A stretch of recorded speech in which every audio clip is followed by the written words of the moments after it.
Skibbity and delulu are among some of the new words that have been added to the dictionary. A supermarket in Iceland is offering a reward for those customers who report shoplifters. And Putin has a poo suitcase that he brings all over the world. These are the weird stories for Monday on Weird AF News, the only daily weird news podcast in the podcast galaxy. The pod galaxy, is that a word? Oh no, it's podosphere. I think that's the one. That should be in the dictionary. Probably is.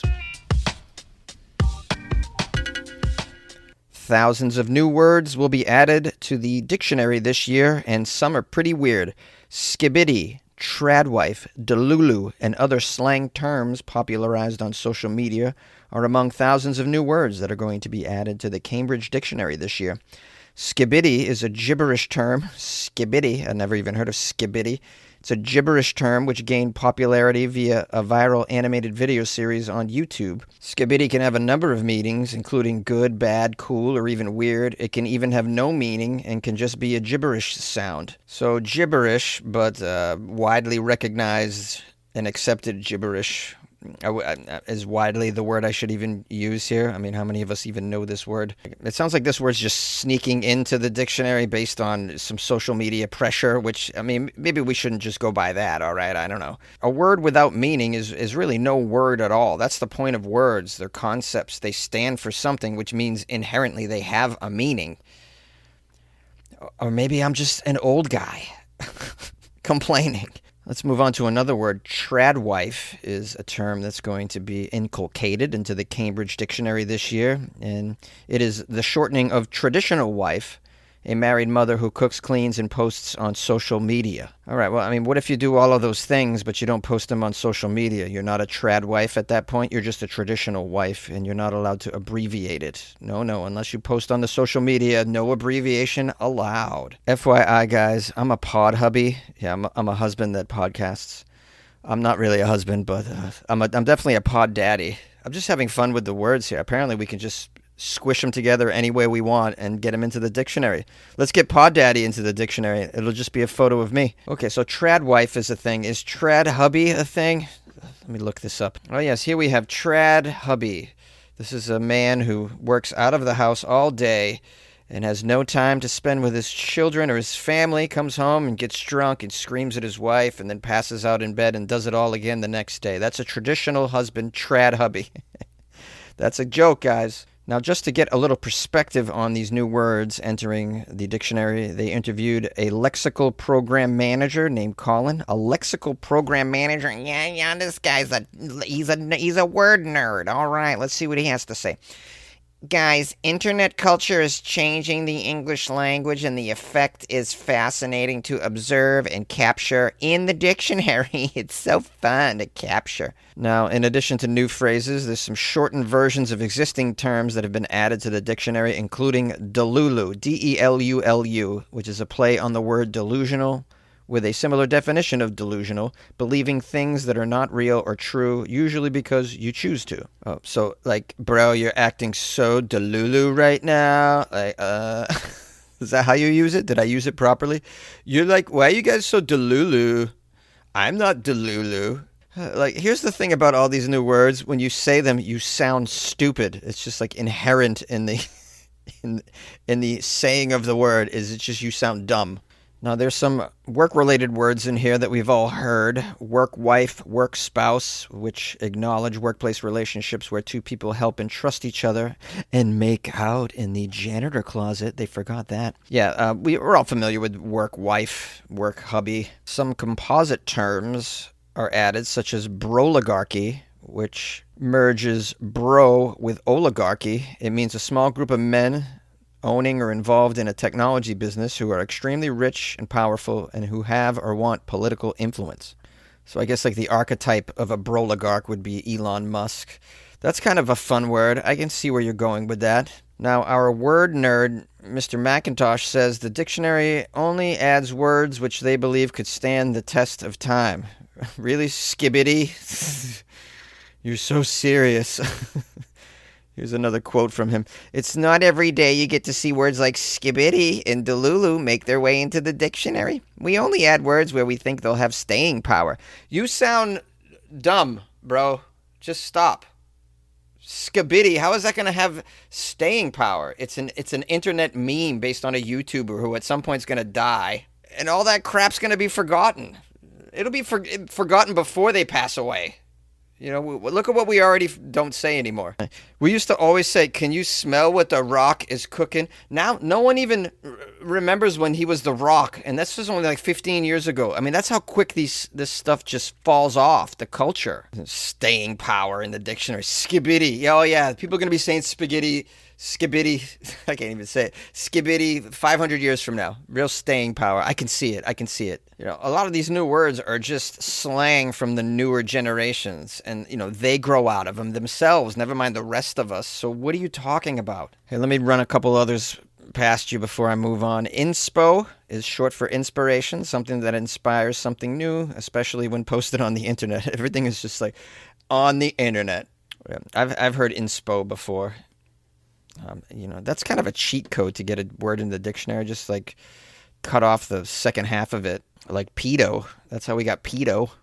Okay, Luke is another word. L-E-W-K. Never heard of this. It's a play on the word look, meaning a particular style, fashion, or outfit, especially one that is unusual and impressive, made popular by reality TV show RuPaul's Drag Race. Oh, that's why I've never heard of Luke. I've never watched RuPaul's Drag Race. I know, it's been on like 25 years or something. I've never seen a single episode. Ah, and this is why I'm not cool. And I don't use words like Luke. Now, I have a question. Like, are these words now all usable in Scrabble and bananagrams? Like, can I just tomorrow play Scrabble and L-E-W-K, bam, and everyone's got to recognize that? Or is that just a bunch of skibbity-dibbity-hibbity, skiddy-dibby, skibbity-dibby? I'm trying to say nonsense. This is the only time I'm ever going to use this word, by the way. I'm never going to say it again. So let's get it out right now. Skiddy-dibby-dibby-dibby. It sounds like someone, like an old jazz man is scatting. Here's the last thing I'm going to say. Anyone even care about the dictionary anymore? Does anyone own one? I can't remember the last time I owned a dictionary. Any of you own like a real dictionary, physical dictionary? Send me a picture of it. funnyjones@gmail.com. I want to see a picture of your pretty face with your dictionary. Bonus points if you send me a video of you saying skibbity-dibbity-doo. A supermarket is offering a reward for reporting shoplifters. So this particular supermarket is paying you to be a rat. Supermarket chain Iceland. That's the name of it. I've never heard of it. Looks like it's in the UK. Iceland is the name of the supermarket. They're going to financially reward any customer who reports incidents of shoplifting. So instead of snitches getting stitches, snitches are going to get some coupons, it sounds like. This is part of Iceland's efforts to tackle rising levels of retail theft. You know, you could always lower your prices, too, to combat rising levels of retail theft. But we don't want to dig into your profits, you know. I always find it odd that there's for-profit companies that are offering just basic necessities. Like, why should you profit off of basic necessities? Food, electricity, those shouldn't be for-profit companies, in my opinion. Some of them, even utility companies, are publicly traded. So imagine electrical companies in your city could be a publicly traded stock, which means they got to show profit every quarter to their stockholders, which means they got to squeeze you every bill they can. They got to squeeze more and more pennies out of you for electricity.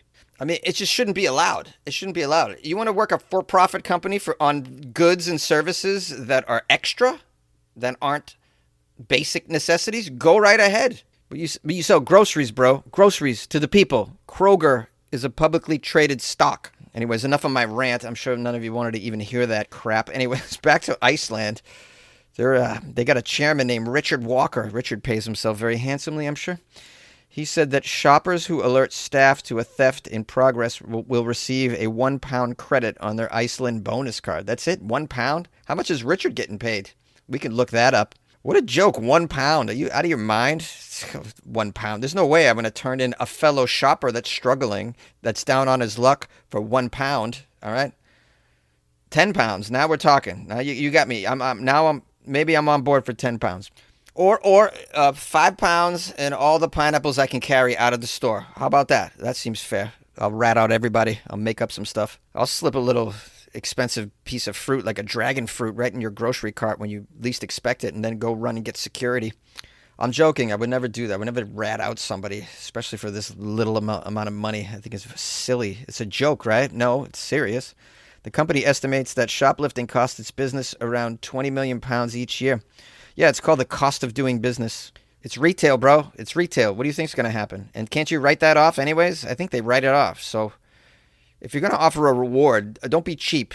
This Chairman Walker says that the shoplifting figure not only impacts the company's bottom line, but also limits its ability to reduce prices and reinvest in staff wages. Well, that sounds nice. They want to reinvest in staff wages, and they seem like they want to reduce the prices. Maybe Iceland's an upstanding grocery store. And if that's the case, then you should, by all means, rat out the people that are stealing from this great grocery store named Iceland. Iceland told the media that the shoplifters do not necessarily need to be apprehended for customers to receive the £1 reward, but will need to be reported and verified. Do they even apprehend them over there in the UK? They don't apprehend them so much in the US. You can kind of, you walk out with stuff and the employees will kind of let you go. That's been happening now for a number of years. They've been told not to try and stop anybody because people are getting stabbed and shot when they stop somebody from stealing some bananas. Yay, America. Aren't we great? Are we great yet? Here's a quote from Mr. Walker. He says, "We're encouraging our loyal customers to help sound the alarm on this, and if they do help to catch a shoplifter, we'll top up their bonus card to spend in the store." So they don't even give you the cash. They just put it on your spending bonus card there, whatever. It's still not very much. I mean, why can't you offer 5? I don't understand it. Or how about like 3 times the amount of the goods that were attempted to be shoplifting? I mean, that's what my math is bringing to me. Hey, I take all the risk. I'm confronting a shoplifter. They might be, it's the UK, so maybe they're carrying a knife or a stick as a weapon. But they might try and poke your eye out with the stick. Iceland made this comment about confronting the shoplifters. They don't want customers to directly interact with any shoplifters for safety's sake, but suggest that they find the nearest member of staff and alert them with a detailed description of the suspected shoplifter. So basically, they're just paying you to act like a Karen for a day. The article ends with some stats on shoplifting. According to the Office for National Statistics, police recorded 530,643 shoplifting offenses in the year to March 2025. In the year to March, does that mean just January 1st through March? That seems like a lot of shoplifting offenses. It says, in response to the growing concerns, the government has pledged to increase neighborhood policing, promising thousands more officers on patrol by spring 2026. We promise to get more officers on the street. Hey, how about making life a little cheaper, right? Maybe if you could make life more affordable, right? Hey, hello? Is this on?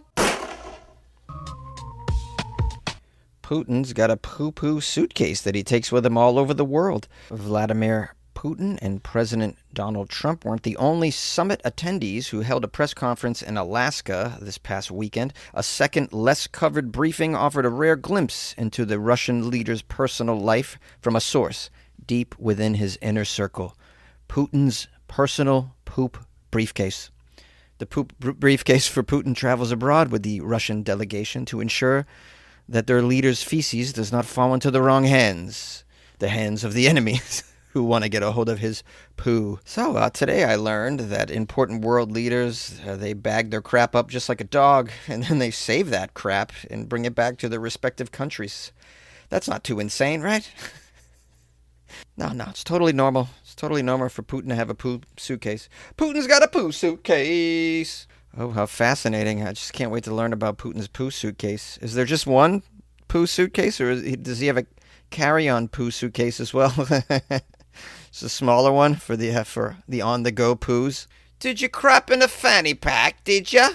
Now, the article has this information for us. This will help us get down to the nitty-gritty on why they do this. Human waste carries genetic and lifestyle information that could reveal intimate details about Putin's health, of course.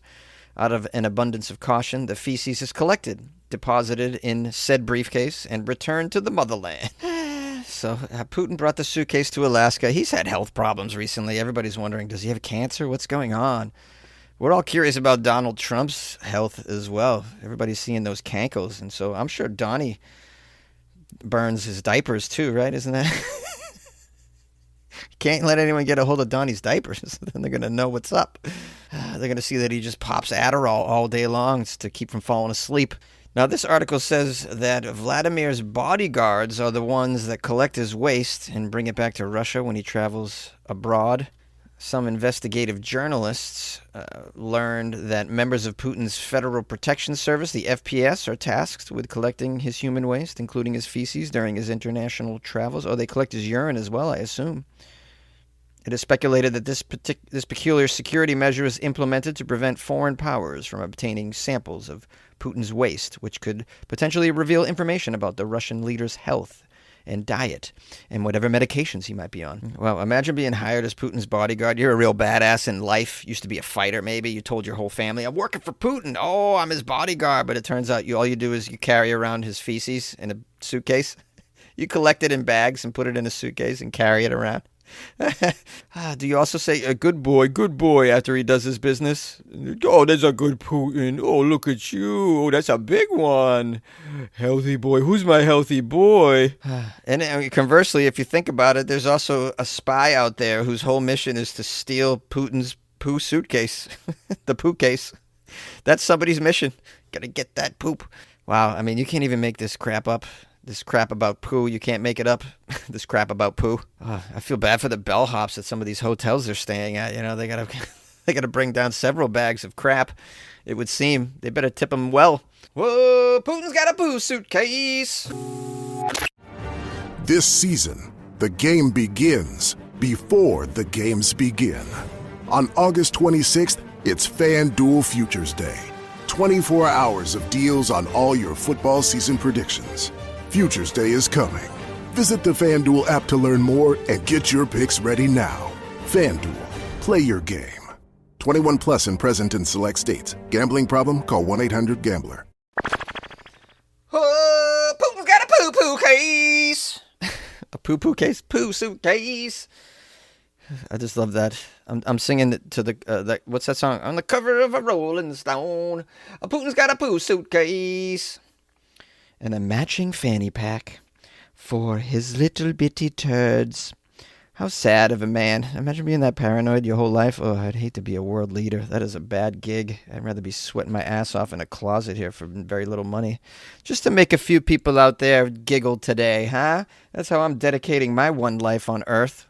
And I just love being in the closet. Let's give thanks and praise. Some people joined the Patreon. Let's start here with Angela. Angela joined the Patreon. She didn't give her last name or where she lives. We'll find out all that information. She did express interest in joining the fantasy football team. So, Angela, yes, you just joined the Patreon. I will immediately send you an invite link. You can join the Fantasy Football League. You'll have to open up an ESPN account, but it's very simple. Thank you so much for joining the Patreon. I look forward to you being a part of the Fantasy Football League, the second ever Fantasy Football League. And if you can beat me, Angela, not an easy task. I'll mail you a prize. How about that? It'll be a weird gift I'll send you. So shout out to Ange for joining the Patreon, getting on the Fantasy Football League. Also, Ben Hughes just became a member of the Patreon. So let's show some love to Ben Hughes, a fan of the podcast, obviously, but also a supporter of the arts. We call those patrons. Ben is a patron of the arts. So congratulations, Ben. And I appreciate you very, very much. Thank you for your support. Please enjoy the extra content, guys, that's inside the Patreon. I put some fun stuff in there all the time. You might want to check that out. There's over 1,000 posts in the Patreon alone. So just, take a gander in there, as they say, a gander, and enjoy yourself. All right, I put a lot of stuff in there, even bonus episodes and personal stuff about Jonesy, if you'd like to get to know me a little bit more.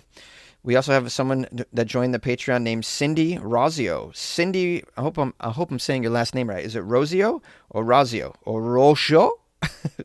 Cindy, nonetheless, became a member of the Patreon, and so we want to thank Cindy for her support. I so appreciate that.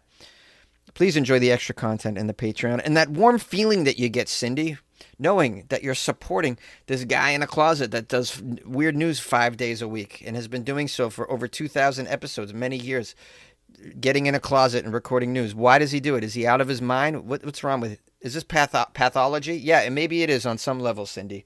It's probably pathology. So just know you're supporting a 5-day-a-week news show, the only one that's weird news 5 days a week, and someone with a little bit of pathology. So appreciate that, helping keep the lights on over here in Southern California. Shout out to everybody that joined the Patreon. So appreciate it, guys. Over the weekend, I was just very touched by all the people joining the Patreon. So that's a great way to support the show. If you want to do it, like these amazing, supportive, cool people that just joined over the weekend, go to patreon.com/weirdafnews or go to the website weirdafnews.com, click on the Patreon banner. You can join that way, and then you can get extra bonus content and all of that. And you get to be part of this little group of fans of the weird in there. And they're super cool, amazing, nice, smart people, funny people, and they're just wonderful to chat with. So it's a little community in there we've built. So welcome, and thank you, and good luck with your life, man.